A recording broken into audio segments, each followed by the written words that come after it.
Hello and welcome to another episode of Lifting Lowdown, the bi-weekly podcast brought to you by Lift Hoist International. My name is Guy Harris and I'm the publisher of LHI, the magazine servicing the global industrial lifting sector. As regular listeners will know, this podcast does not hold fast to the format of a straightforward interview, but invites industry professionals and thought leaders to openly discuss key topics. In this episode, we will be discussing women and our industry. Like so many traditional industries, ours remains a male-dominated one and often considered unattractive by many, but is that set to change? It's no secret we are suffering a skill shortage and an ageing workforce. To address this, we would do well to specifically target females. According to the Women's Engineering Society, only 12% of engineers in the UK are women. On a more positive note, nearly 50% of 11 to 14-year-old girls would consider engineering as a career path. What does that mean for the lifting industry and how can we attract them to our sector? To discuss this and share their experiences, we are joined by two highly regarded professionals at the top of their game. A business studies graduate and ex-marketing consultant working for numerous high-profile B2B companies, Sarah Spivey is Managing Director of Modulift UK Ltd, a global engineering and manufacturing business involved in heavy lifting. Since joining the company in 2008, she has worked closely with the in-house engineering team, taking Modulift from a spreader beam manufacturer to specialist lifting equipment engineering company, with distributors and customers around the world. Under her leadership, Modulift has become a global brand with a multi-million pound turnover. Christina Lanham joined Industrial Training International in 2011 and currently serves as the Managing Director of its operations in the United Kingdom. Christina is a veteran of the US Navy, where she served 8 years and holds a master's degree in Business Administration and Bachelor Degrees in Human Resource Administration and Computer Information Systems. Welcome to Lifting Lowdown, guys. Hi there. Hello. Hi guys, thank you for joining me today. It's a real honour to have you. I would like to start this by asking you both how you found yourselves entering the industry and the roles that you occupy. Can you take us through that journey? Sarah, maybe you could start first? Yeah, I mean, to be honest, similar to most people you speak to in the industry, whether they're male or female, you kind of fall into it. It's not an industry that is well known unless you're actually in it. It's not something you've ever thought about. And I think Leah is actually doing a great job at the moment of trying to readdress that to all people, because I think it's something people do need to understand. It's a very important industry. It plays a big part in everything that we do. I stumbled into it as an introduction from a friend of mine. Modulift was looking for a marketing consultant to help them grow the brand. They introduced me, I started working with them. I loved the industry. Having worked for various different companies in my role in marketing, working for advertising agencies, I've worked with a variety of different industries. And without a shadow of a doubt, this was the friendliest industry that I'd ever worked in. So it made it feel very comfortable and very easy to become a part of it and to very quickly become passionate about it as you met different people and sort of expanded your relationships globally, and found that it was the same wherever you went. So it's been a really exciting journey. Excellent. Well, thank you for that. And Christina, how about your experience and journey into this industry? Well, my very first experience in lifting was when I joined the military. The ship I served on actually had a 30-ton pedestal crane, and so the division I was a part of was actually involved in crane operations.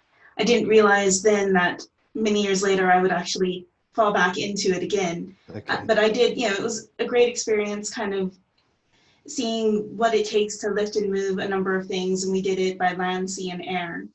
And once I got out of the military, I actually worked in human services for several years and realized that really wasn't the career path I was looking for, and stumbled upon an advertisement for ITI And I was looking at that and I was like, cranes and rigging, I know about that. I've experienced that before. And so it was great to go in to interview with them and then uncapping how vast the lifting industry is. It's not just for any one particular sector. It's hits so many different sectors and so many different types of lifting go on. And it was amazing because it was something that I never felt I could master, which I really like in a job. There's always something new to learn. There's always something new ways to innovate. And so it's been really exciting working for ITI and within the lifting industry, and just seeing how much things have grown in just the 10 years I've been kind of back in it now.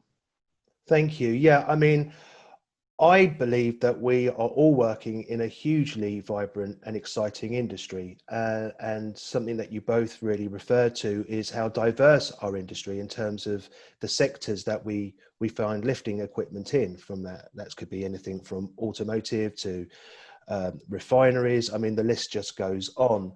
So it is a very diverse industry. But how big an issue is gender diversity in the lifting sector? When I first started in the industry, and that's only 13 years ago, if I went to a conference, I could confidently expect to probably be the only woman in a room of 200 or 300, 400 people. You're quite excited Wow. if you see somebody else there. I think the balance has changed quite considerably. There are now a number of women in the industry. It has changed a lot. It's obviously not balanced by a long shot, but it's getting there. I mean, at Modulift, you do feel like you're in a bit of a bubble because my business partner, who's the technical director and founded the company, is a woman. We have women in all the departments across project engineering and engineering, as well as in sales and marketing and every other sort of department that we have. So we are a bit of a bubble in that respect. But again, I sort of go back to the fact that I think the important job is to highlight the industry to the youngsters leaving school and looking for a career path generally, and encouraging people to come into this industry and understand that it's not boring, it's not dull, it's exciting and challenging and something that they would enjoy being a part of. Absolutely. I mean, I couldn't agree with that more. And I mean, Christina, one for you, if you don't mind. I mean, because you see guys on a grassroots level, I guess. I mean, are ITI seeing an increase in females signing up to its cranes, rigging and load handling equipment, educational and technical services? I would certainly say, looking over the 10 years I've been with the company, that there is an increase. I wouldn't say it's necessarily a substantial increase. Always really excited when I see, that we're going to have some ladies in classes and such, just because it does mean there's that increase in diversification among the ranks. But, I will say that the women coming across are really high caliber. And, we've had them going through engineering training, lifting inspection training, all of that. They're at no point is there a deficit in their skills compared to their male counterparts. So I would say we are seeing more, and we're always trying to encourage, similar to what Sarah was saying about, getting out in front of the younger generation and just encouraging them as a whole. And so we've participated quite a bit in the US in programs that are geared towards high school and college age students, and trying to give them awareness about this industry. Okay. So would you both agree that we're heading in the right direction? Yeah, definitely. Christina, would you go along with that? Yes, I would. Good. Okay. Well, that's nice to know. But okay, maybe something a little more pointed. I mean, what attributes over men do women bring to the workforce, do you feel? I don't think it's anything I've ever considered. I think everybody has different strengths and skills that they can bring to a role in an industry. And I don't think it is necessarily divided by the sex so much as the personality of the person and how their life has been enriched through the different work experiences that they've had, or educational experiences or life experiences. And that's really important. is diverse across both. I don't think there is one specific thing that you could say highlights one from the other. Okay. Would you concur with that, Christina? I would. I think, it's everyone has a brain and everyone has the capability of using their brain to be able to perform work. And, it's regardless if you're male or female, I don't think that really should be an impact into, bringing something extra to the table. Yeah. Okay. So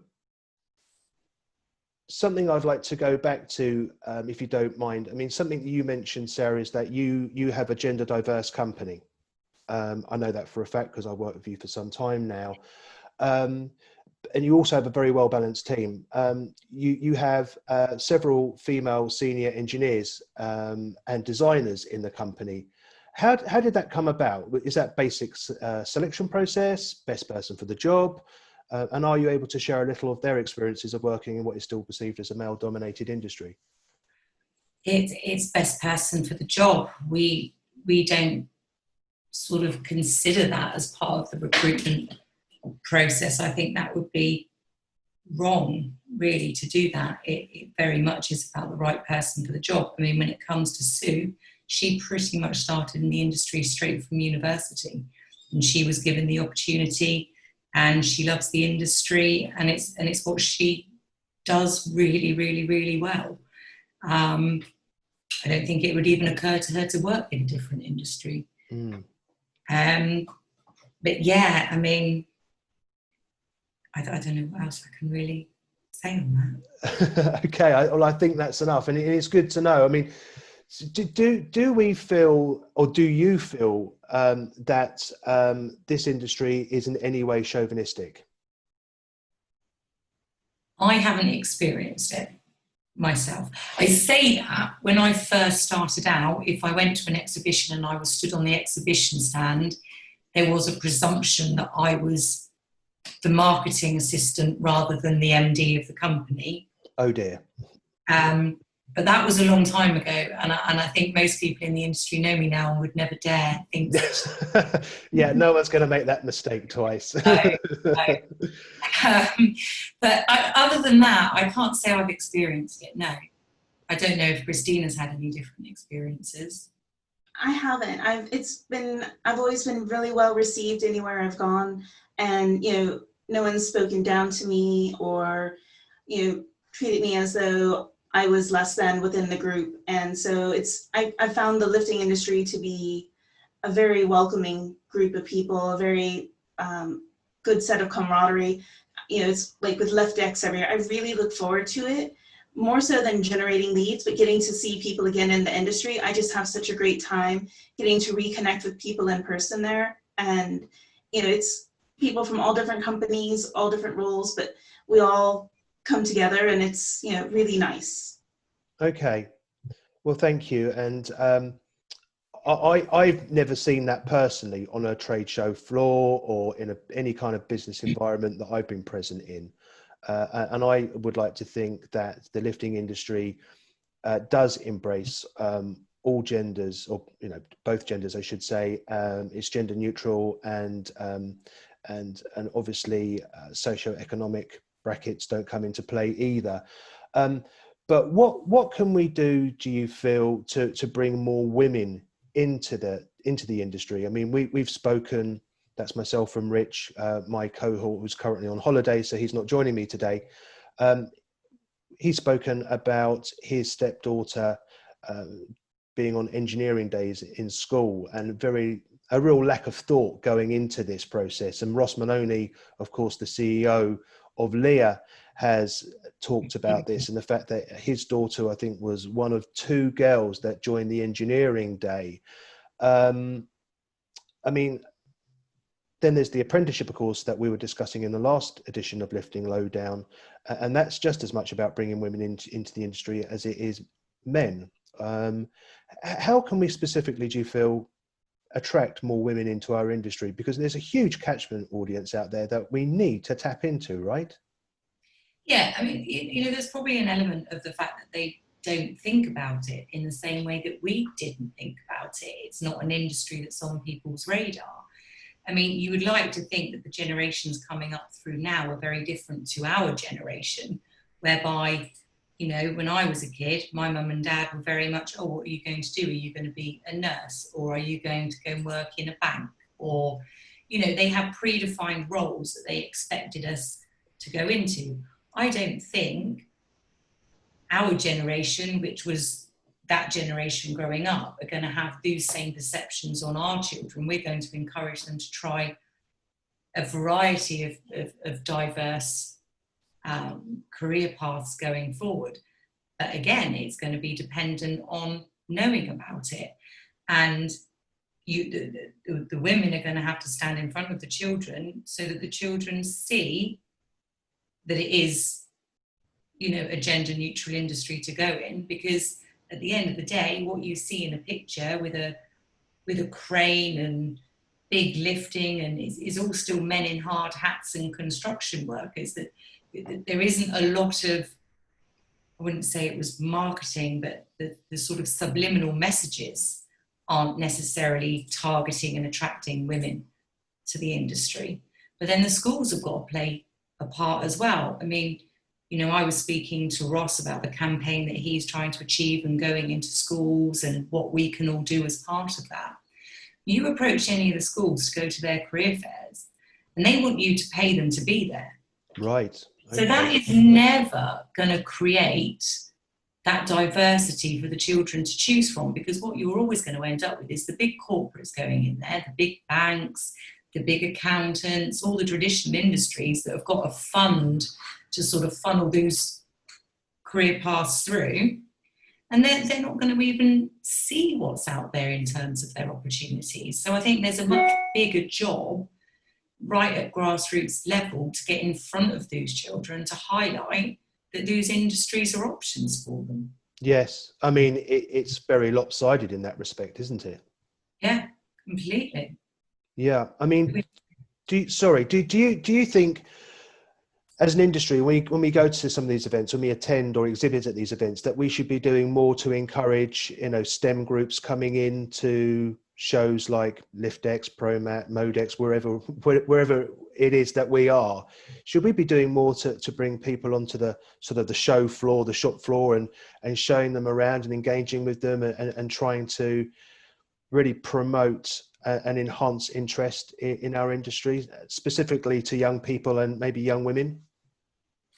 I think it's how you choose to engage them in that. If you've seen, we've all been at the trade shows where you've seen a school group come through, they're whizzed through by the teachers, they grab all the freebies, yes, and off they go. They don't stop and talk to us specifically. I mean, Christina might be different. She's got a toy to play with, so I bet they would love that.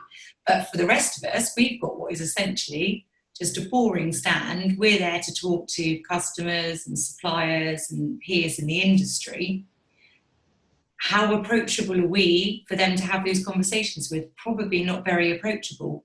So do we need to create an environment that gives them that opportunity to make us approachable so that they can ask these questions and engage, rather than, like I say, nick all the sweets and the USB sticks and everything else? Yeah, no, I mean, I agree. And I think you're probably right. We should build some sort of environment within trade shows to really feel that, you know, young people can come in and engage with professionals on a more equal footing and learn a little bit more about it. The toy that you referred to, Sarah, I should probably qualify that, is obviously the virtual reality experience that you offer on your booths, on your exhibition stands, isn't it, Christina? Would you like to go into that a little bit more? Certainly. It's, you know, it definitely is an attraction for a lot of people to come by and see. And it's, you know, we know, especially with our incoming generation, that is much more digital and technology, you know, friendly and interested. It is a nice pull in for them. And I will say, at least in shows where we've had students come through, I've been able to chat with, you know, I've got one on simulator, I'm able to chat with the other ones, you know, talking about, you know, like how the crane works and, you know, what the industry is like, and be able to have conversations. So it's a great way for, at least at my stand, to be able to have people there for a bit and really chat with them and engage. And, ask what their interests are, and really start to try and develop some sort of rapport with them. And I think it gives them also a really great opportunity. You usually can't put a 13, 14-year-old in an actual crane and have them operated. It's not usually advised upon. So having the simulator there is a great way to let them in and kind of see how exciting the world can be from the cab of a crane. And so I think that's a really great way to show them that there's a lot to this industry. It's not just I drive here, I drive there. There's a lot of skill to it. There's thinking that gets involved, and a lot of dynamics at play.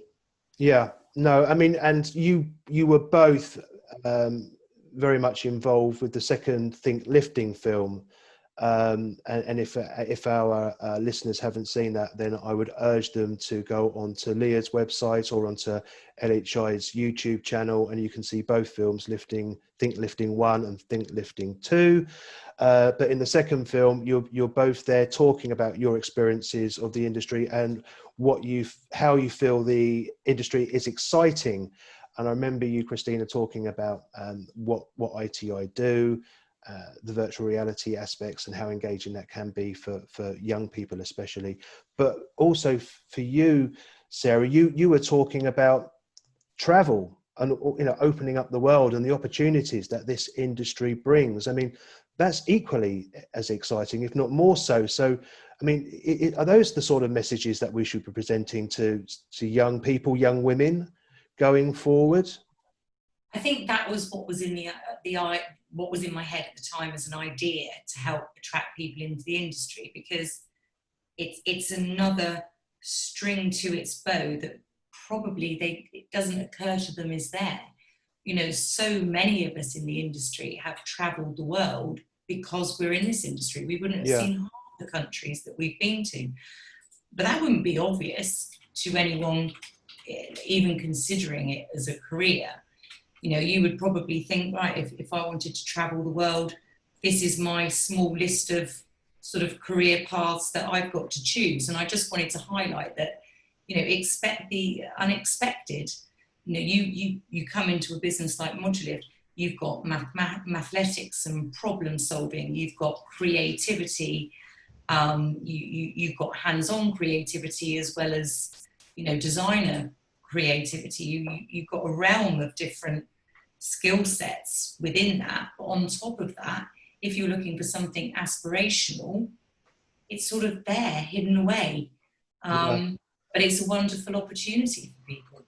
Yeah, absolutely. I couldn't agree more. I mean, and this industry has allowed me to travel all over the world, and that should be something that's interesting and engaging for any person, any gender.